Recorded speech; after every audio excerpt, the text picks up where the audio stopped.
நடக்க போற போட்டியில நம்ம மீனா தான் ஜெயிப்பாங்க அப்படின்னு சொல்லி நினைக்கிறவங்க நம்ம வீடியோ கலெக்ட் பண்ணிக்கோங்க.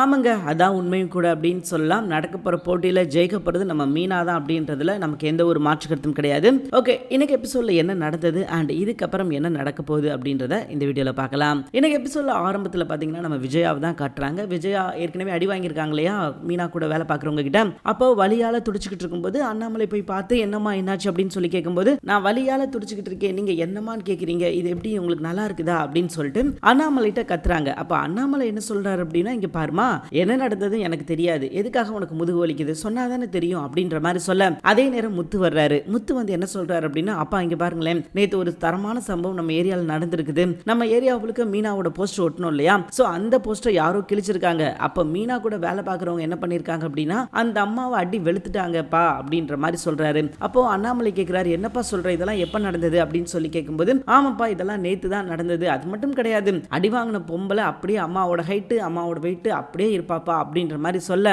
அப்போ அண்ணாமலைக்கு புரிஞ்சு போச்சு, ஓகே இந்த விஷயத்த பண்ணது நம்ம விஜயா தான், முத்து அதை சொல்லாம சொல்லிட்டு போறான் அப்படின்றத புரிஞ்சுக்கிட்டாரு. முத்து போனதுக்கு அப்புறம் விஜயாவை சத்தம் போடுறாரு, இங்க பாரு நீ பண்றது தேவையில்லாத விஷயம், உனக்கு இந்த விஷயம் பிடிக்கலனா ஒதுங்கி போயிரு, தேவையில்லாம அந்த பிள்ளை கூட வம்புலுக்காத அப்படின்ற மாதிரி அண்ணாமலை சொல்லிட்டாரு.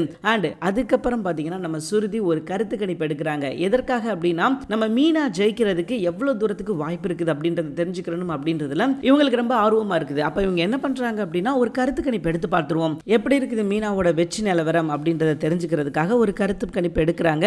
அப்போ இவங்களுக்கு பெரிய ஷாக் என்ன அப்படின்னு பாத்தீங்கன்னா, மீனா தான் ஜெயிப்பாங்க அப்படின்னு சொல்லி இவங்க நம்பிக்கிட்டு இருந்தாங்க. கடைசியில கருத்து கணிப்பு இவங்களுக்கு பெரிய ஷாக்கு கொடுத்துருச்சு. என்ன அப்படின்னு பாத்தீங்கன்னா, இவங்க எதிர்பாராத விதமா மீனா வெறும், சும்மா சொல்லக்கூடாதுங்க, வெறும் 35% தான் அவங்க வந்து லீடிங்ல இருக்காங்க. அது மட்டும் இல்லாம அதே கேண்டிடேட் நம்ம சிந்தாமணி 65% வந்து முன்னிலையில் இருக்கிறாங்க. இதை பார்த்த எல்லாருக்குமே ஷாக், என்னடா இது, நம்ம ஒரு கணக்கு போட்டால் அது ஒரு கணக்கு நடக்குது, இந்த விஷயத்த உடனே நம்ம முத்துக்கிட்ட சொல்லணும் அப்படின்னு சொல்லிட்டு முத்துக்கிட்ட வர்றாங்க. ஸோ முத்துக்கிட்ட வந்து நடந்த விஷயங்கள் எல்லாத்தையும் சொல்லிட்டு கேட்குறாங்க, இந்த மாதிரிப்பா இப்படிதான் நடக்குது, நம்ம என்ன செய்யலாம் அப்படின்னு சொல்லி கேட்கும்போது, நம்ம முத்து என்ன சொல்றாரு அப்படின்னா, இருங்க ஏதாவது யோசிச்சு பண்ணுவோம் அப்படின்னு சொல்லிட்டு நம்ம முத்து சொல்லும் போது தான் அப்போ நம்ம சுருதி ஒரு ஐடியா கொடுக்குறாங்க. இங்க பாருங்க முத்து, இது வந்து நார்மல் தான், ஒன்றும் பிரச்சனை கிடையாது, மீனா எந்த ஒரு விஷயமும் பண்ணாம அவங்களுக்கு ஒரு 35% ஓட்டு விழுகிறதே பெரிய விஷயம். ஏன்னா மீனா இதுக்கு முன்னாடி பதவியில கிடையாது அண்ட் எதுவும் பிரச்சனை பண்ணது கிடையாது. சோ அப்படி இருக்கும்போது மீனாவுக்கு 35% ஓட்டு இருக்குது அப்படின்னா மீனா பெரிய ஆளு தான், நம்ம இதை வச்சே மூவ் பண்ணிக்கலாம், ஒன்றும் பிரச்சனை கிடையாது,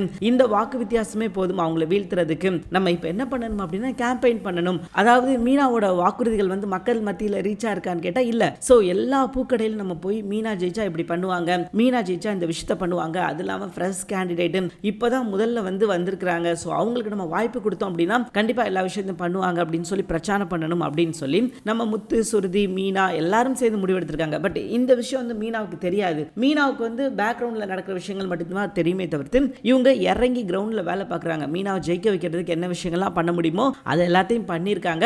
ஸோ மீனா ஜெயிப்பாங்களா அப்படின்றது நாளைக்கு எபிசோட்ல தெரியும். மீனா தான் ஜெயிப்பாங்க, மீனா தான் ஜெயிக்கணும் அப்படின்றது நம்மளோட ஆசை. கண்டிப்பா இது நடக்கும். தேங்க்யூ ஃபார் வாட்சிங். இந்த வீடியோ உங்களுக்கு பிடிச்சிருந்துச்சுன்னா மறக்காம லைக் பண்ணிக்கோங்க. நம்ம சேனலை நீங்க இன்னும் சப்ஸ்கிரைப் பண்ணலையா, உடனே சப்ஸ்கிரைப் பண்ணிக்கோங்க. தேங்க்யூ.